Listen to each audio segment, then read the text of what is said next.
Hey everybody, this is World War Guy here today, and today I'm going to show you how to identify a canteen. More specifically, the American M1910 model canteen.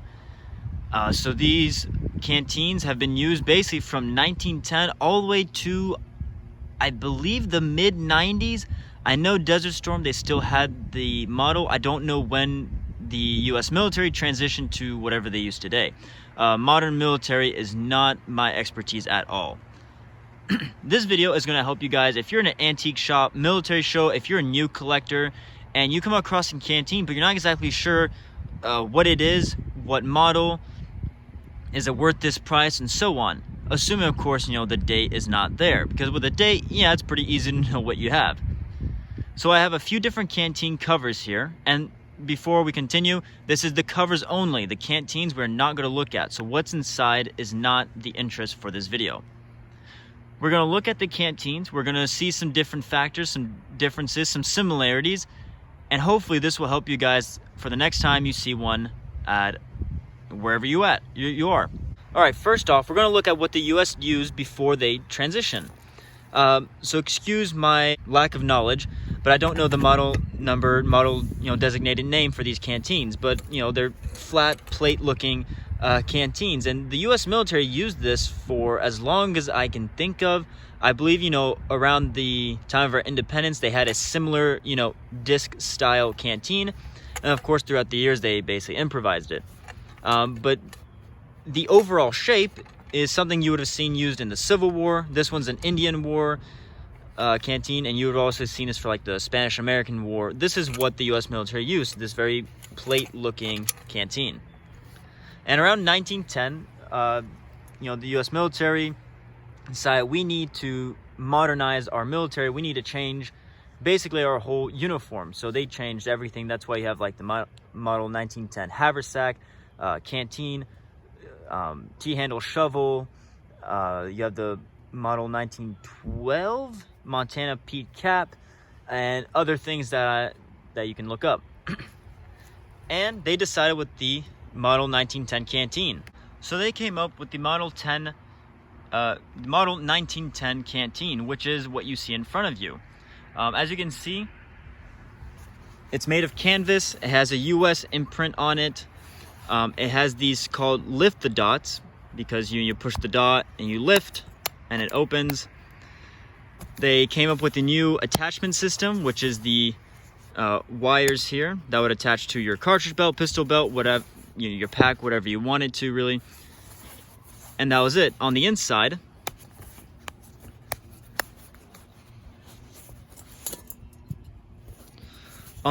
they would have a wool lining, wool or felt. I believe the early ones were wool, then they switched to felt because it was cheaper and still effective. And this design would allow you to put your cup and your canteen all in one spot. While before you had your canteen, then you had to store your cup somewhere else. This makes it all compact, one spot, easy and ready to go. Now there were the early models, the ones made in 1910 and 1911, 1912. Those are very hard to find. I don't have examples of them, but one easy way is on the back you would have about, I believe, 12 rows of stitching. Later variants, for whatever reason, they realized it wasn't necessary, so there would be only just the connecting seam in the back. So if you come across a canteen like this, what you can notice is that it's relatively slim. It has 7 rows of stitching on the front, only 1 stitching in the back. You have this square-shaped attachment piece, lift the dot buttons, and of course, if there is a date, it's going to be on the inside flap, either on the left or the right side, depending on manufacturer. Inside you would see the manufacturer and the year it was produced. This one I believe was February. I believe that's what that 2 would stand for, is the month. Not all of them are going to have a month, if that is a month, but they will all have a year, usually just an 18, or they might put 1918. So the model 1910 is what they used throughout all of World War I, in the interwar period, and the early stages of World War II. Like I said, with the model 1910, it was used throughout World War II, but in around 1942, the U.S. military came up with a new improvement or a modification, and that is what many collectors call the M1942 canteen cover. The only difference with this, the main difference, is that it was slightly wider so that it was easier to put and take your cup out from the cover. Because the earlier versions, like that one, it was very tight around the cup and it was actually a bit difficult to remove it. So the biggest improvement is that it was now a bit bigger, so it's easier for the soldier to take out their cup when they needed to.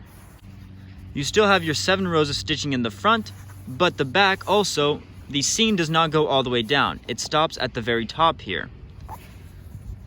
They still have this square attachment here for the hooks, lift the dot buttons, and on the inside they would still have felt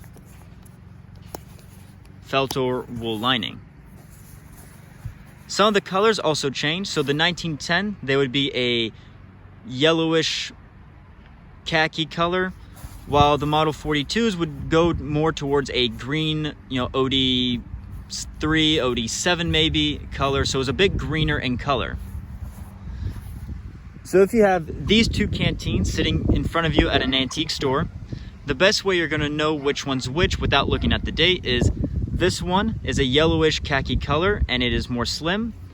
This one is a greenish color, OD3 color, and it's a bit wider. Now the thing is, during war, sometimes you need help from your allies. And if you know your history, there was the Lend-Lease Act where America would make a whole bunch of equipment and firearms and weapons for the British military, and in a way to repay that, the British offered to make different equipment for the soldiers, such as canteen covers, haversacks, cartridge belts, other things like that, musette bags, and it's possible that you may come across some at an antique store. So right here we have 2 British-made canteen covers that were made in 1944. Now comparing that to the Model 10, we're going to use the Model 10. To compare, there are some differences. A lot of the British webbing was more of a greenish color. This one's very used, so it's more brown. But you can see there's a more greenish color compared to the OD3 that we're more familiar with. On the front, there's only 4 rows of stitching instead of the 7. And on the back, it's still relatively the same, although this one follows the 42 pattern,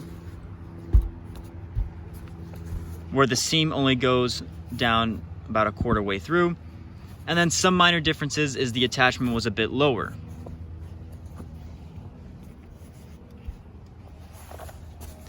On the lift-a-dot, they still have the lift-a-dot snaps, the actual ones. Some American ones did, but other manufacturers did not have them for whatever reason. As you can see here on the inside where it's less faded, a much greener color. And you can see 1944, and right on the stitching, of course, it says British made, which we'll look at the other one in a second to see. As you can see, although very hard to see on camera, it does say British made there.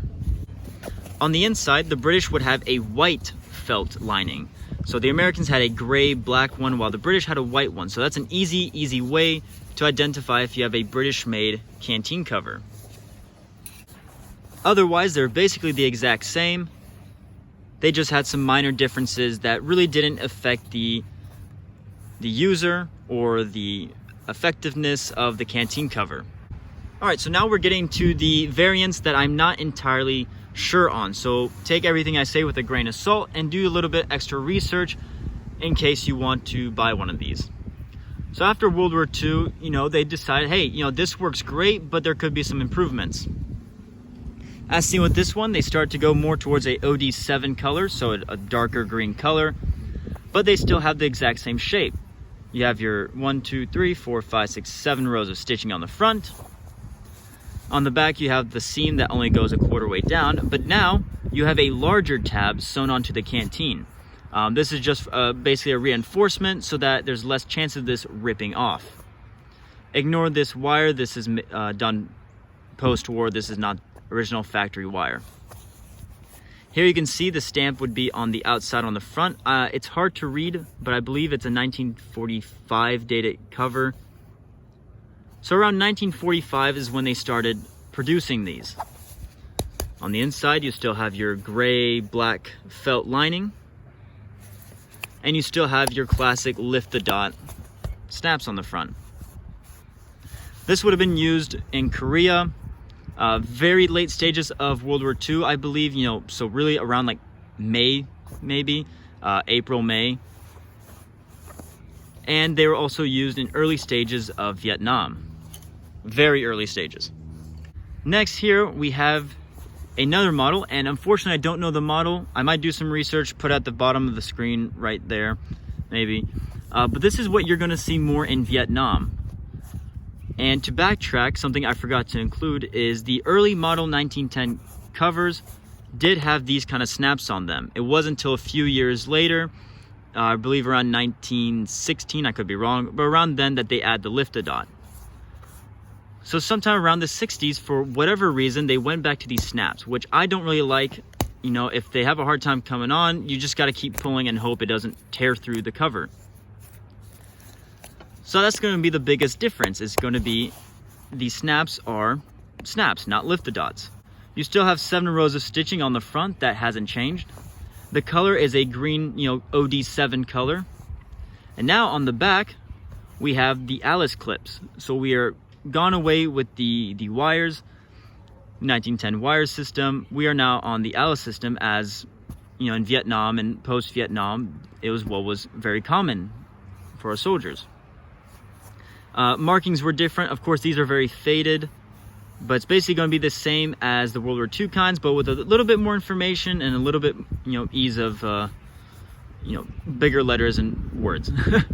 On the inside now, you have some of them did have felt, I believe, but here you have a sort of synthetic fur, it seems like, which is interesting. But it was the same idea. It was just to help with insulation. Around the time of the 1990s, so Operation Desert Storm, the US used this style of canteen, but there are also some made of nylon. So these were made of canvas, like said at the beginning of the video. But around the late 80s and 90s, they started using nylon. I believe it is because nylon's a bit, you know, more robust, it's a little stronger, so it's going to last you a bit longer than canvas that can easily, you know, dry rot a bit easier than the nylon. So that basically concludes the video. Hopefully this video helped you guys. So for those who are not experienced or new to this, they'll have an easier time identifying the certain canteen covers in an antique store, estate sale, military show even, eBay, what have you. If this video helped you guys, or if you enjoyed it, drop a like, write a comment, share and subscribe. But besides that, you guys have a great day.